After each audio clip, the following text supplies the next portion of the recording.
Tennessee pulled off a big trade and got Julio Jones. So again, this is not about talent. This is not about who we think is going to finish higher. Right. But who are you going to own more of, A.J. Brown or Julio Jones? You got to draft one and pass one. Who you got, Badake? This is hard for me to say, and it sounds crazy, but I think I'm going A.J. Brown. And let me tell you why. I mean, we know that A.J. Brown has done incredible things, and we know that Julio Jones is probably one of the best wide receivers to ever play in the planet, and is still playing currently to this day. Okay, but we have to remember that this is Julio Jones that we're putting A.J. Brown against, which is a little bit unfair in my opinion.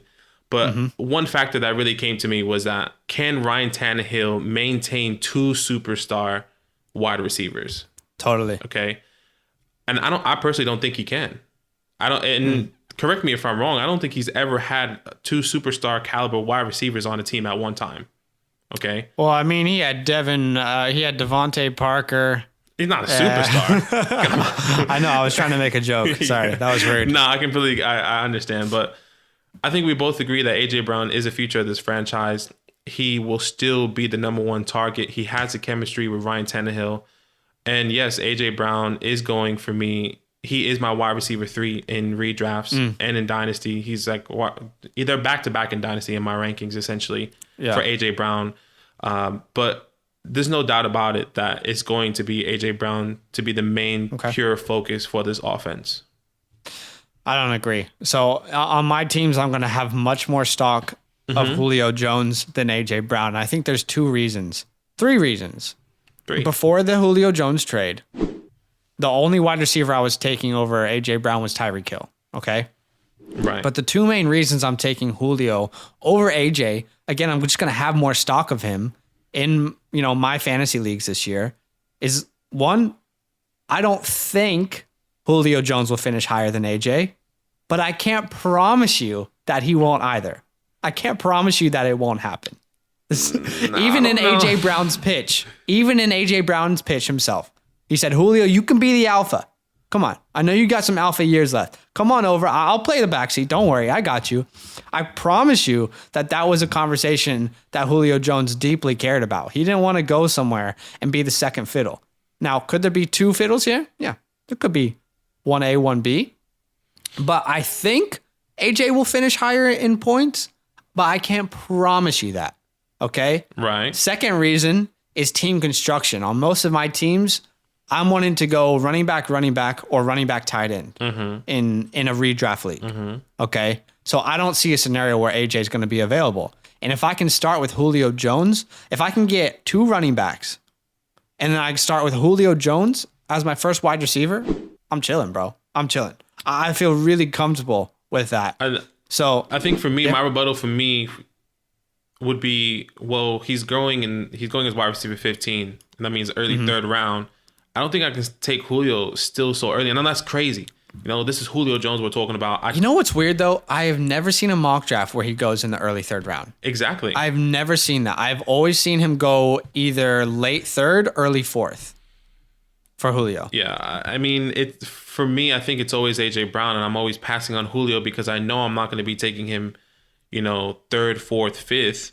In my personal opinion, I see him going, I'll take him in the 6th round, late 5th round. That's where I think I would be comfortable late taking him. Late 5th is amazing value. Yeah, which is crazy. But I know what I'm going to be getting with A.J. Brown. That's why I'm taking him. I feel like the injuries last year made everyone... Yeah, everyone was skeptical. It makes me so angry that there's like this tag on Julio Jones. I'm so tired of hearing Julio Jones is injury prone. More importantly, I bet you Julio Jones is tired of hearing that he's injury prone. I said this earlier in a podcast, but from 2014 to 2019, Julio Jones missed a combined 4 games. In a 5-year span, he missed 4 games. This is a guy who plays through injuries. Yeah. And I still think he is elite. Talent-wise, Julio Jones is a top 5 wide receiver in this league still, off of talent-wise based. So for me, I can get him later. I can be happy with my team construction. I am probably not going to own any A.J. Brown. It's not because I don't like him. I just don't want to pay the price for him. Yeah. You know, another thing is that Julio, who did Julio has that in his backfield when he was the prime guy? I mean, I think of... okay, but here's the thing. Freeman. That can go both ways. That can go both ways, bro. Like, Julio's coming in. Why are we not devaluing A.J. Brown then? Why are we only devaluing Julio? I'm devaluing Julio purely because of the run game. Now, the team, this whole team is different. He has a better running back, and I'm very different. And I also believe he downgrades a little bit in quarterback. I feel like it's an even swap. Yeah, it's very, very, very close. But Matt Ryan has that experience. You know, he has that playoff push caliber. Where Ryan Tannehill, this is, you know, the past 2 years was the first time we really saw it. So I guess my question then is, why are you higher on A.J. Brown if the quarterback is the issue?